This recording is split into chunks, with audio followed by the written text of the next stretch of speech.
this is the end of the line, as you might say, with the drip leader line. And what it is this is just a simple clamp. Doesn't even require any gluing and such that you use to end it. It's just basically a plastic figure 8, and you bend the hose over and you shove it back in. And believe that or not, it looks like a goofy design, and you think, oh, that would never stop water. But you remember from playing with hoses when we were kids and such that actually does stop the water off. And I've yet to ever see any drips or anything coming out the end there. So this drip irrigation, guys, it's very easy to use. But again, don't bury all of your ends. Make it, no matter what kind of emitter or spaghetti hose you use, make sure it's something to where you can actually see the water coming out. So when you do your inspections in the spring, you realize that everything's working fine instead of having to dig holes and disturb your plant roots and things like that. If your only trees that you had were this tree and this tree here, you'd have a pretty sad year as far as fruit. And again, this is great for now, or if you're just looking for it for landscaping and such like that. But again, if your life is depending on this harvest, if you're doing a true pioneer type living style where you're truly living off your land and such, this could really hurt you right here. All right, this tree isn't dead. I've scraped the bark a little bit, but it probably won't do much this year, and it's been in the ground a couple of years. So again, there is a certain quality about quantity. Here's another fig, roughly 3 years old. Same here.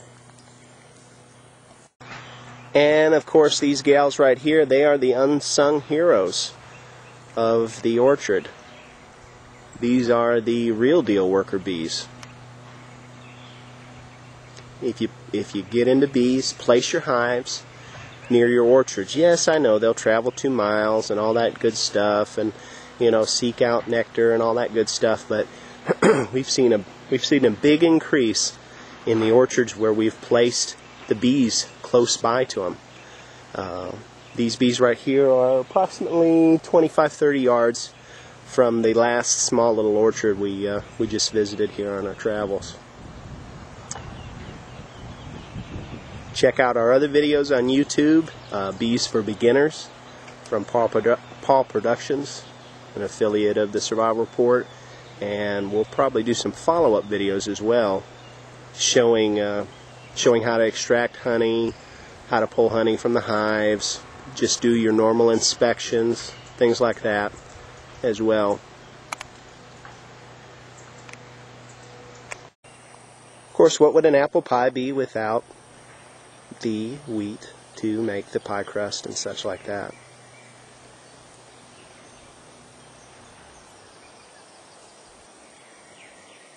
Well, guys, I hope you enjoyed it. We'll have to see what else we lacked. I know we needed to put a little bit on about pesticides and things like that.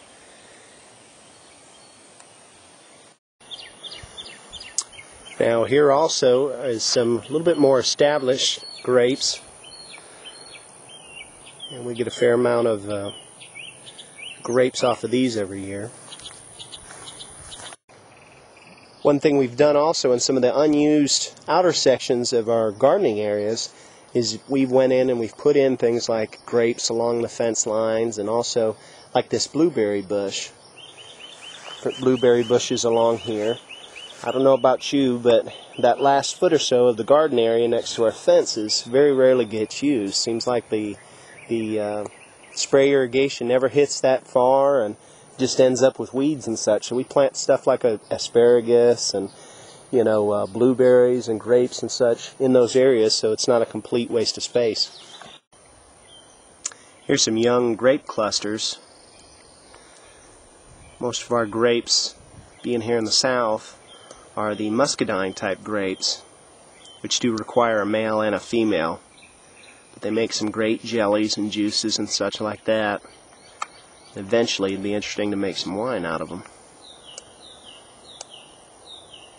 We try to stick with things that we use every day. We'll get more use out of jellies and jams and wines, unfortunately. Some of these you can train to grow up. This is actually a little overhead arbor type thing, and there's grapes planted around the perimeter of it and such. See a few more over here. And again, I can't really zoom up for OPSEC's sake, but needless to say, they're growing up over into an arbor and such.